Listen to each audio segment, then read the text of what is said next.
Dubai Hajini रुपया पैसा पाई के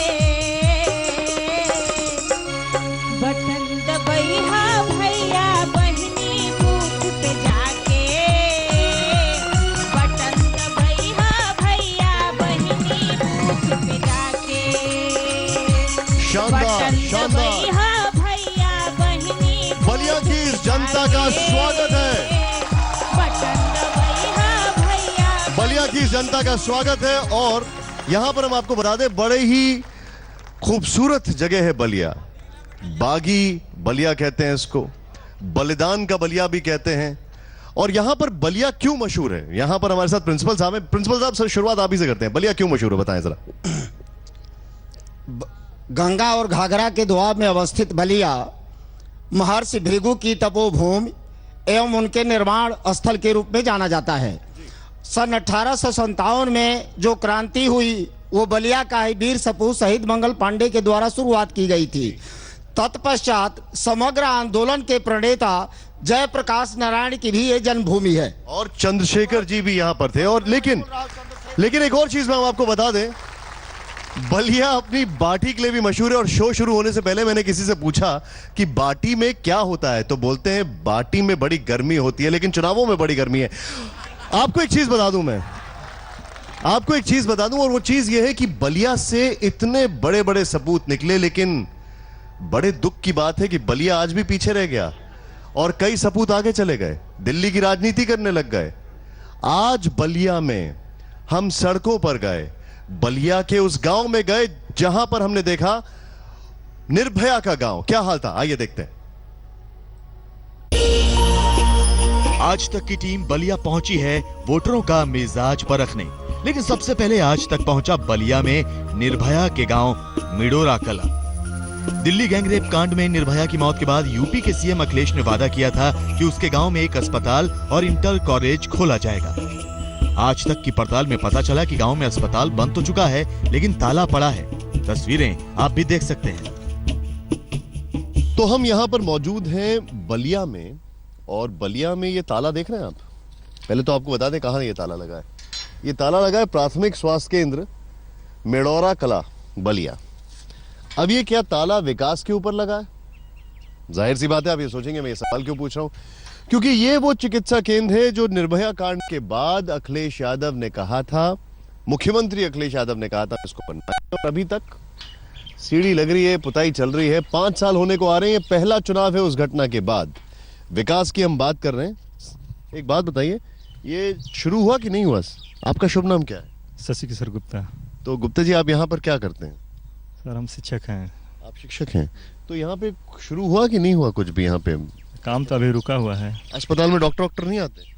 फार्मासिस्ट आते हैं, कभी कभार आते हैं। तो आप लोग कहाँ जाते हैं फिर इलाज कराने?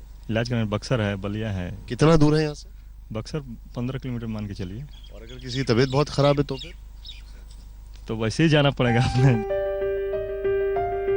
निर्भया के नाम पर बने इस अस्पताल में डॉक्टर लापता हैं, तो निर्भया के नाम पर बनने वाले इंटर कॉलेज का कोई अता पता ही नहीं है। गांव में इक्का दुक्का प्राथमिक विद्यालय हैं, वहां भी नील बट्टे सन्नाटा है। बलिया के बारे में कहा जाता है कि विकास के पटल पर ये यूपी का सबसे पिछड़ा जिला है। यहाँ के लोगों से पूछो तो दिक्कतों का भंडार गिनाने लगते हैं। दिक्कत तो हजारों दिक्कत है सर। जैसे दिक्कत मन तनी की सुख सुविधा के लिए तो मन तनी की अनेकों प्रकार की दिक्कतें हैं, जैसे रोड नहीं है, मन तनी पानी की व्यवस्था। यहाँ के लोग मजदूर और खेती करके जीते हैं, लेकिन यहाँ का छीछा व्यवस्था बिल्कुल खराब है। उसके आगे रोड सड़क देख ही रहे हैं आप सर। यहाँ बाढ़ आता है तो कभी नाव आती है, कभी नहीं आती है। यहाँ लोगों को बहुत दिक्कतें हैं सर, न रोड है न पानी की व्यवस्था है। हमको तो हर चीज कम ही लगता है। जैसे में स्कूल भी कम ही हमको लगता है। क्यों बता रहे हैं? यहाँ पे स्कूल तो बहुत अच्छा है। यहाँ पर स्कूल में ऐसा है कि हमको पढ़ाया, हम लोग तो यहाँ पर मास्टर पढ़ाते ही नहीं है।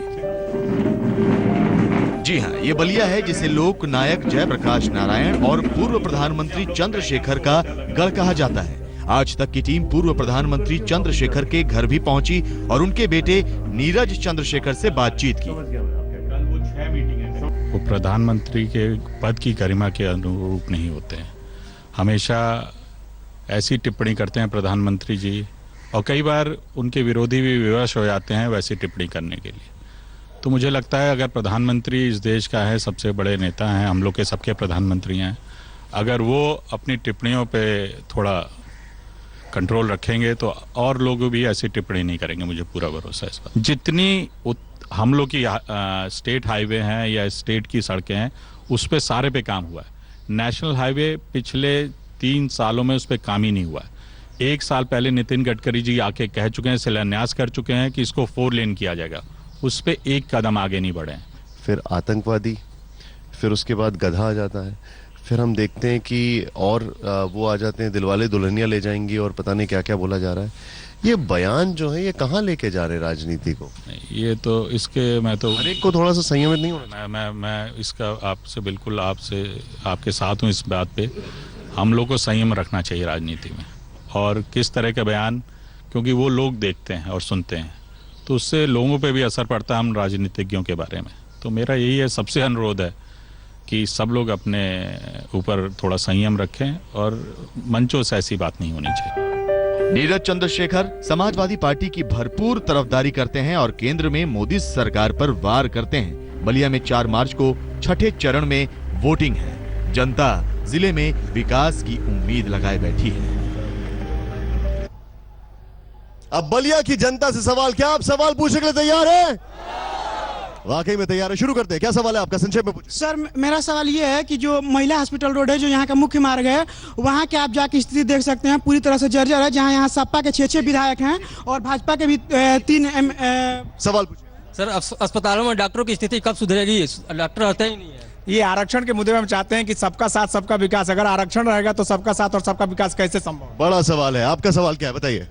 भाजपा ने यूपी में 403 सीटों पे एक भी मुसलमान प्रत्याशी को खड़ा क्यों नहीं किया? सर ठीक है, ये सवाल पूछे, लेकिन अब जवाब देने के लिए कौन है हमारे खास मेहमान? आइए देखते हैं, आपके पास आ रहा हूं। सबसे पहले हमारे साथ कांग्रेस से मौजूद है जितेंद्र राय जी, आपका स्वागत है। हमारे साथ समाजवादी पार्टी से अरविंद गांधी जी, आपका स्वागत है। हमारे साथ बीजेपी से अरुण सिंह बंटू जी, आपका भी स्वागत है। और बीएसपी से सुरेंद्र निशा जी, आप सभी का स्वागत है। आप सबसे बहुत सारे सवाल पूछने के लिए यहां जनता बैठी है, आप भी तैयार हो जाएं। लेकिन उससे पहले आज बिहार के एक मंत्री की ऐसी खबर आई जिसने सबके होश फाख्ता कर दिए। जरा ध्यान से देखें। वो प्रधानमंत्री नहीं है, वो नेक्स्ट लाइट है। चूता मारा जाएगा।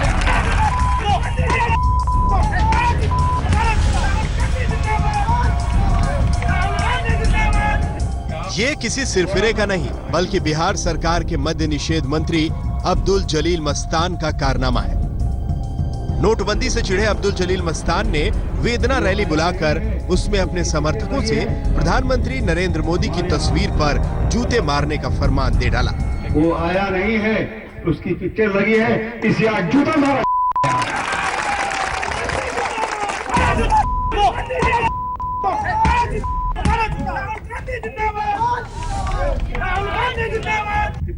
यही नहीं, अब्दुल जलील ने तो प्रधानमंत्री मोदी को नक्सली, आतंकी और डकैत तक बता डाला।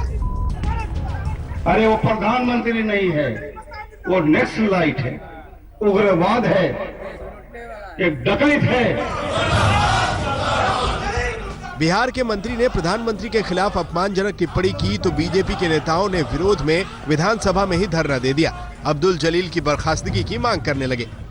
असंसदीय काम करने वाले मंत्री को बर्खास्त करने का नीतीश कुमार ने मांग किया। छठे 7वें चरण के चुनाव में मुस्लिम वोट का ध्रुवीकरण कराने के लिए कांग्रेस ने योजनाबद्ध तरीके से इस कार्यक्रम को आयोजित करवाकर इस तरह का काम करवाया गया है। प्रधानमंत्री की तस्वीर पर जूते बरसाने को लेकर राजनीति गरमाई तो बिहार सरकार ने भी अब्दुल जलील के बयान को बेतुका करार दिया। जलील मस्तान ने पीएम को जिस तरह से जूते मरवाए हैं, वो गलत है। जो का देखा जाए बयान को गलत मानते हैं आप? ऐसी बयान नहीं देनी चाहिए किसी को।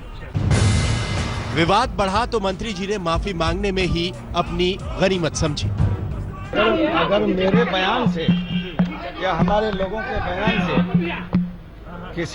किसी को ठेस लगी है तो मैं उसके लिए सॉरी बोलता हूँ। मंत्री अब्दुल जलील मस्तान का नफरत भरा ये वीडियो 22 फरवरी का है। ये वीडियो उस वक्त वायरल हुआ जब बिहार के पड़ोसी राज्य उत्तर प्रदेश के सीमावर्ती इलाकों में चुनाव होने वाले हैं। जाहिर है इस वीडियो में बिहार के मंत्री की आवाज दूर तलक जाएगी। रोहित कुमार सिंह, पटना, आज तक। बलिया में हम मौजूद है और बलिया में आजम खान साहब भी आते हैं और जब वो आते हैं तो एकाएक बरस पड़ते हैं, नाराज हो जाते हैं बहुत ज्यादा। किस चीज को लेकर, आइए देखते हैं इस रिपोर्ट में।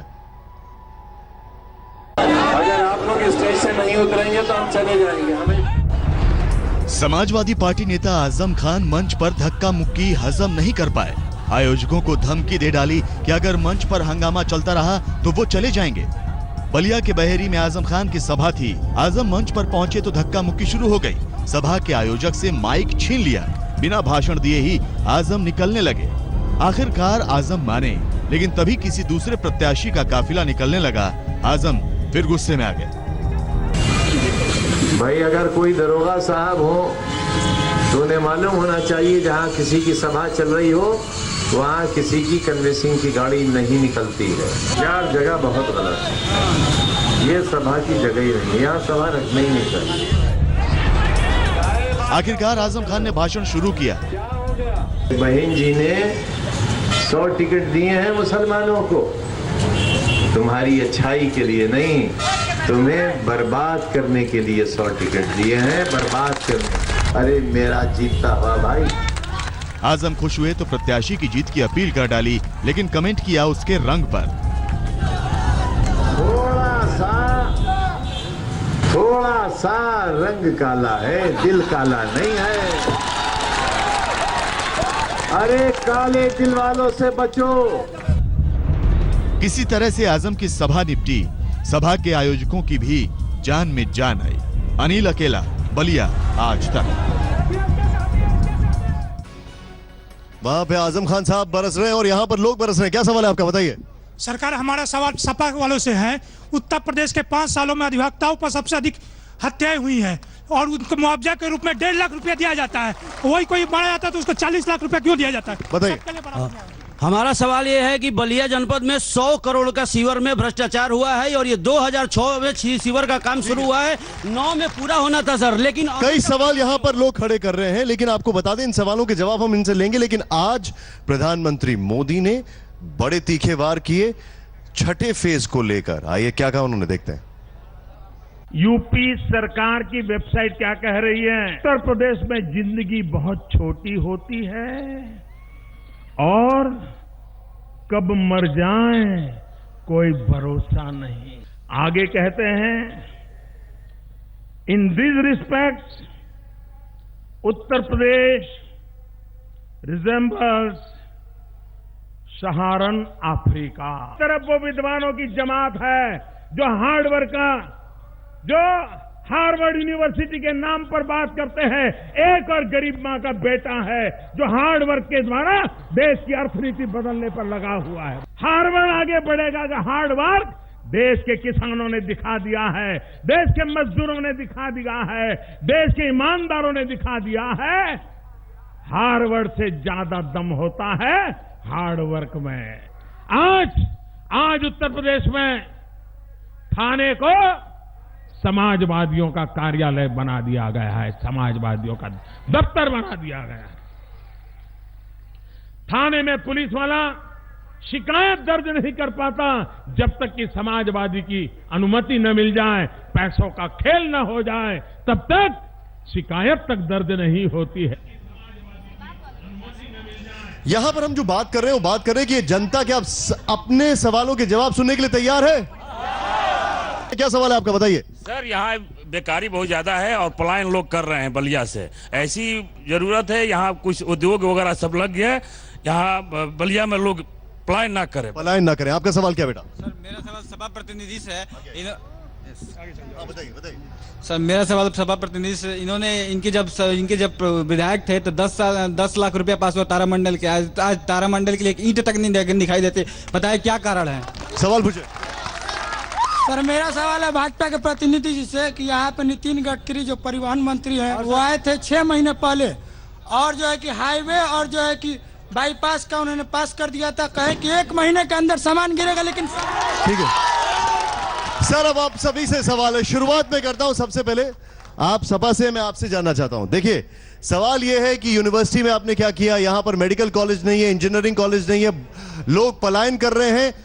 आपकी पार्टी के नेता दिल्ली पहुंच जाते हैं, लेकिन बलिया वाले बेचारे बलिया में रह जाते हैं। जवाब दीजिए। सबसे पहले निशांत जी, जहां नौकरी की बात कर रहे हैं मान्यवर जी, मैं अखिलेश यादव जी ने 1,48,000 शिक्षा मित्रों को उत्तर प्रदेश में हिंदुस्तान की राजनीति में इतना नौकरी देने का काम किसी मुख्यमंत्री ने नहीं किया, सीधे उत्तर प्रदेश अखिलेश यादव ने किया। क्या मानते हैं इस बात को आप लोग? एक मिनट सर, एक मिनट।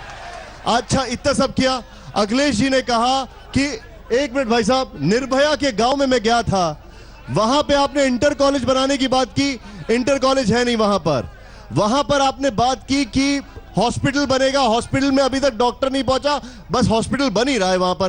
क्या कर रहे हैं आप लोग? वहाँ निर्भया जो गांव है, वहाँ इंटर कॉलेज की जो बात थी, वहाँ जमीन ना उपलब्ध होने के कारण, लेकिन मुख्यमंत्री ने उससे लोहिया अच्छा, आप लोगों को भी जमीन की दिक्कत होती है? जमीन नहीं मिल पा रही थी वहाँ पे। मतलब एक आजम खान साहब को जमीन की दिक्कत नहीं होती, आप लोगों को हो जाती है।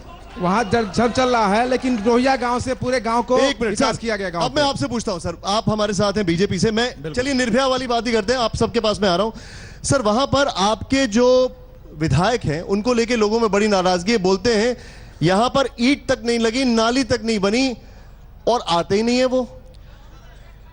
रही बात फेफना विधानसभा से हमारे विधायक की, तो हमारे विधायक फेफना के माननीय विधायक उपेंद्र तिवारी जी ने अभी 6 महीने पहले उन्होंने अपने पूरे 5 साल में जो भी विधायक निधि थी उसका विज्ञापन के माध्यम से उन्होंने छपवा दिया था। सर लेकिन विज्ञापन हमने रिपोर्ट में दिखा दिया, जनता बोल रही है विज्ञापन। नहीं, दूसरी बात, यहाँ पर फेफना विधानसभा से हारे हुए प्रत्याशी अंबिका चौधरी जी को उत्तर प्रदेश के मुख्यमंत्री ने उन्हें सम्मानित करते हुए एमएलसी बनाया, मंत्री पद बनाया, लेकिन मंत्री और विधायक की टकरार में वहां पर निश्चय ही विधायक के कामों को रोकने का प्रयास सत्ताधारी पार्टी ने किया है। अच्छा, ये आप नहीं मानते कि वहां पर, अच्छा ये जो अभी बालक ने सवाल किया, मुझे एक बात बताइए, मैं गया था आज यहां से, बिल्कुल हाईवे तो बने नहीं है। पहली बात आप जान लीजिए, 240 करोड़ रुपए का डीपीआर बन के भारत सरकार ने दे दिया है। जो सवाल पूछ रहे आप अकाउंट दे देते, सड़क दिखाइए ना। आप सीनियर एडिटर हैं, आपकी जानकारी के अनुसार मैं बता दूं, आप जानकार व्यक्ति हैं, 6 महीने भी नहीं हुए नितिन गडकरी सर मेरी कमर जानकार है, बड़े गड्ढे लग रहे हैं। नितिन एक मिनट सर, एक सेकंड आपने मेरा एक सवाल है, एक मिनट क्वेश्चन किया तो आप सवाल मत पूछिए सर, आज आप जवाब दे दीजिए। एक मिनट आपसे अंबिका चौधरी जी की बात हो रही है सर, मैं आपके पास भी आ रहा हूं। अंबिका चौधरी हारे, उसके बाद आपने उनको एमएलसी बना दिया। अंबिका चौधरी 4 बार एक जगह से इलेक्टेड होते, फिर भी हार गए, और निर्भया वाला इलाका भी उनके उसमें आता है। फिर उसके बाद जब उनको एमएलसी वो मंत्री पद से भी हटाए गए, तो आपने उनको अपने यहाँ ले लिया। ये क्या बात हुई? अभी आपने जो अभी जनता के बीच जो सवाल आया, आपने समाजवादी पार्टी सर, मैंने जो सवाल पूछा उसका जवाब दे सर। और आपने अभी जो विकास की बात अभी पूछे है सर, मैंने जो सवाल अंबिका चौधरी, हमारी बात पूरी सुन लीजिए सर। अंबिका चौधरी में सवाल बनता है कि नहीं बनता है? बनता है, बताइए, जवाब दीजिए। हाँ बताइए। मैंने आपसे पूछा, अंबिका चौधरी जो थे वो एमएलसी बने हारने के बाद, मंत्री बने हारने के बाद, काम उन्होंने किया नहीं इसलिए हार गए, और जब वो हार गए तो उसके बाद उन्होंने आपने अपने आप उनको जगह दे दी। क्यों किया आपने ऐसा? बहुजन समाज पार्टी आज से बहुत पहले जो है अपने सारे कैंडिडेट जो है फील्ड में भेजने का काम किया। और एक मिनट, ये कुछ बोल रहे, क्या बोल रहे? पैसा बोलता है, बोल रहे पैसा बोलता है, बोलते पैसा बोलता है, क्या बोल रहे पैसा बोलता है? वो तो गलत बात है। बहुजन समाज पार्टी गलत बात है। बहुजन समाज पार्टी सामाजिक परिवर्तन करने वाली पार्टी है, और अपने कार्यकर्ताओं से छोटा चंदा लेकर के, और बहुजन समाज पार्टी अपने मूवमेंट को आगे बढ़ाने का काम करती है। सर आपसे सवाल है ये, अब एक मिनट आपसे सवाल है, फिर मैं जनता के पास आ रहा हूं। 54 साल 145 दिन, 54 साल 145 दिन आपकी सरकार रही है इस देश की राजनीति में। बलिया क्यों अभी तक पीछे है? आप लोगों ने कुछ क्यों नहीं किया? इन सब के ऊपर क्यों चीजें फोड़ते रहे? मैं सबसे पहले सर जवाब दीजिएगा, नारा मत दीजिएगा प्लीज। बलिया का मतलब सर राष्ट्र होता है, हम सबको पता है, जवाब दीजिएगा सर। और अपने बलिया के लोगों के जज्बे और उत्साह को सलाम करता हूं, और जो भी हिंदुस्तान की धरती पर विकास और निर्माण देख रहे हैं वह कांग्रेस पार्टी के रिजिम का हुआ है। जब कांग्रेस पार्टी जब सत्ता से बाहर हुई तो जो भी विकास निर्माण हुआ उसका मरम्मत तक नहीं हो पाया। कांग्रेस पार्टी। सर आप तो शिक्षक है ना, बलिया का विकास हुआ है क्या? बलिया का विकास जिस रूप में होना चाहिए उस रूप में नहीं हुआ। एक मिनट, सीधे सवालों के पास आते हैं। बताइए, सवाल पूछिए। यहाँ पर काम नहीं बोलता है, सिर्फ पैसा बोलता है। बताइए। यहाँ पर नगर पालिका के पानी इतनी गंदी आती है, उसमें रंग डालने की आवश्यकता नहीं सोली में। ये हाँ, एक मिनट, हाँ बताइए। सर, ये 70 साल आजादी के हो गए, बलिया अभी तक पिछड़ा है। बुनियादी सुविधाओं के लिए यहाँ की जनता तरस रही है। यहाँ से मेरा बताइए। सर, केवल लूट मची है, मंत्री प्रधानमंत्री सब कुछ। सर मुझे एक चीज बताइए, आपसे शुरू करते हैं और फिर जुबैर साहब। 65 साल की आजादी में एक मिनट जुबैर साहब आपके पास, और फिर क्योंकि सांसद आपके, आपसे पूछूंगा। मुझे एक जवाब दीजिए। पानी गंदा है, मिलें बंद हो चुकी हैं, लोगों के पास नौकरी है नहीं, फैक्ट्री है नहीं, क्या किया आपने पिछले 5 साल में? प्रधानमंत्री ने तो एक साल में 2 करोड़ नौकरी देने की क्या बात किया? की थी। हमारे मुख्यमंत्री ने आपने क्या किया? 1,38,000 नौकरी दिया था। आपने क्या किया? रही 65 साल का सवाल, आजादी के 65 साल में बलिया में 3 पुल बने थे। आपने क्या किया? 10वीं मुख्यमंत्री ने 5 साल में 3 पुल बनवाने का काम किया था। भाषण दे रहे हैं। मुख्यमंत्री ने बनवाया था दोस्तों, मुख्यमंत्री ने बनवाया था। आपने क्या किया मेरे को ये बताइए, फैक्ट्री के लिए आपने क्या किया? बलिया की फैक्ट्री केवल 5 साल में पूछ रहे हैं आप? मुझे उसके लिए सर्च हो रहा है, काम हो रहा है। स्पोर्ट्स कॉलेज बन गया, अच्छा, मेडिकल कॉलेज बन गया, मेडिकल कॉलेज आने वाला है, इंजीनियरिंग कॉलेज बन गया। हाँ, स्पोर्ट्स कॉलेज पूर्व में बन रहा है, इंजीनियरिंग कॉलेज बन गया, इंजीनियरिंग कॉलेज के बाद आने वाला, मेडिकल कॉलेज बन गया, मेडिकल कॉलेज के बाद है। मुख्यमंत्री मैं ने आपसे बोला, सवाल पूछ रहा हूँ, आप बोलते हैं आने वाला, आप घुमा रहे हैं और फिर बोलते हैं काम बोलता है। बलिया की सड़क के पूछ रहे हैं। सर एक बात बताइए, बलिया का केवल एनएच सड़क खराब है, बाकी सारी सड़कें बन चुकी है, केवल मेन एनएच खराब है। ठीक है। आपके सांसद ने अभी तक क्या काम किया है बलिया के लिए, खासकर ये देखते हुए फैक्ट्री केंद्र सरकार की तरफ से चलाई जा सकती है, हाईवे बनाए जा सकते हैं और बहुत सारी चीजें की जा सकती है। आपने क्या किया बलिया के लिए? मैं शुरुआत करना चाहूंगा। सबसे पहले बलिया में विकलांग मंत्री आते हैं, 1 करोड़ रुपए की लागत से हमने कृत्रिम अंग दिव्यांगों के लिए बांटे, माननीय सांसद भरत सिंह जी के द्वारा, पहला। दूसरे, उसके बाद भारत सरकार के रेल मंत्री सुरेश प्रभु जी आते हैं, गाजीपुर से लेकर हाजीपुर तक रेलवे दोहरीकरण, वो कांग्रेस की सरकार में ही सिद्ध हो चुकी थी। तीसरा, उसका काम कांग्रेस के नीरज शेखर ने ही करवा चुका था। वो भाजपा की देन नहीं है, वो नीरज शेखर करवाए हैं। नीरज शेखर। मुझे एक बात, सर एक मिनट, हमारे सांसद के विकास कार्य, एक मिनट सर, एक मिनट। नौरंगा ग्राम के 4 से 5,000 लोग वोट नहीं डाल रहे, वहां से आपके विधायक क्यों नहीं डाल रहे? बताइए। वहां पे आज तक बिजली नहीं आती, बताइए क्यों नहीं आ रहे?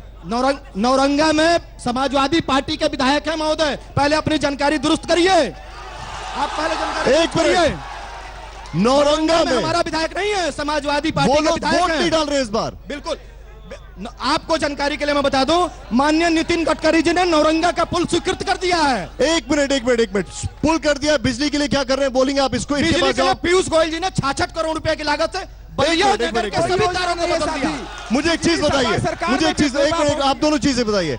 अगर मैं आपसे सवाल पूछता हूं तो आप यहाँ टोपी ट्रांसफर करते हैं, आपसे पूछता हूं तो आप यहाँ टोपी ट्रांसफर करते हैं, कब तक चलता रहेगा ये सब? विकास सड़कों पे दिख रहा है, विकास दिख रहा है, एनएच खराब है, बाकी सारी सड़कें बन चुकी हैं। विकास नहीं दिख रहा, सारे आप देख सकते हैं, कोई भी सड़क, सभी सड़क पे चलने से स्पॉटलाइटिस हो जाएगी। ये विकास दिख रहा है, यहाँ से लेकर लखनऊ तक काम बोलता है। सर, प्रेजेंट सिचुएशन अगर आप देखिए, यहाँ पे बगल में एलडी कॉलेज का, एलडी स्कूल का आपको हॉस्टल दिखेगा, उसकी दशा देखिए। आप थोड़ा पीछे जाइए, गलियों में गंदगी देखिए, ये कहते विकास किया। How is it possible? हमारे देश के प्रधानमंत्री जी ने कहा था कि हर साल नौजवानों को 1 साल में 2 करोड़ नौजवानों को रोजगार दूंगा। इनसे पूछिए कि इनके प्रधानमंत्री जी 3 साल होने को जा रहा है, कितना? सड़कों पे लाइट नहीं है, वो बोल रहा है बालक की विकास कहां बोल रहा है, और आपसे सवाल है कितनी नौकरियां दी है? पहले आप जवाब दीजिए। सड़कों, बलिया के जितने सड़कें हैं सारी बन चुकी हैं और बन रही हैं, केवल बलिया में एनएच खराब है, केवल एनएच खराब है साथी। आप देख सकते हैं बलिया की सारी मार्ग। सर मैं देख के आ रहा हूं, आप देख सकते हैं, मैं देख के आ रहा हूं। जो छूटी है कुछ कारण से व्यवस्था। आपने कितना रोजगार दिया बलिया में? रही बात, सबसे पहले आपने कहा कि नरेंद्र मोदी जी ने युवाओं को रोजगार के लिए क्या किया। युवाओं को रोजगार के लिए ही हमने मेक इन इंडिया लाया। मेक इन इंडिया पूरे भारत में युवाओं को सबसे अधिक रोजगार देने का साधन है। अब हम पूछ रहे हैं हमारा फेसबुक जो कि मीडिया पार्टनर है उससे एक सवाल यह है मीनार सिंह का, शहर में जाम की समस्या कब खत्म होगी और पानी नहीं होता है, बनर बगिया के पास टूटी नहर का मरम्मत नहीं हो पाया है, कौन सुनेगा? एक मिनट, एक और सवाल। सर अगर ये विकास बोलता तो गठबंधन क्यों किए? बताइए, जवाब दीजिए, जवाब दीजिए। विकास बोलता तो गठबंधन क्यों किया? गठबंधन इन्होंने भी किया है, 6 पार्टियां से इनकी गठबंधन है, क्यों उत्तर प्रदेश थोड़ी गठबंधन है। और आप तो बसपा से राखी, इनकी बहन कब इनको राखी बांध देंगी कोई गारंटी नहीं है इनका। सर इनकी भी गठबंधन ये बताइए, गठबंधन क्यों किया आपने? गठबंधन क्यों किया आपने? भाई गठबंधन इन्होंने भी किया, हम लोग विकास बोल रहा है फिर। विकास बोल रहा है। एक मिनट रुक जाइए जरा। सर बलिया में अभी कुछ दिन पहले बाढ़ आई थी और उस बाढ़ को रोकने के लिए इन लोगों ने मिट्टी का बांध बनाया था। वो बरसों से गोरखपुर से बना हुआ बांध था, उसमें न जाने कितने हजार लोगों के घर में पानी घुस गया, जिससे कई मवेशी मर गए। एक भी क्या किया आपने इसके लिए? ये कई सारे सवाल है जिनका जवाब नहीं आ पा रहा है। आप मुझे बोलेंगे आपने बहुत काम किया है, लेकिन ये जनता बहुत सारे सवाल पूछ रही है, जानना चाहती है क्या होगा। कल एक और जनता के बीच में हम जाएंगे गाजीपुर में। आज हमारे शो में अभी इतना ही, लेकिन दुख होता है जब जवाब नहीं मिलते हैं और सिर्फ भाषणबाजी होती है। आज के लिए बस इतना ही।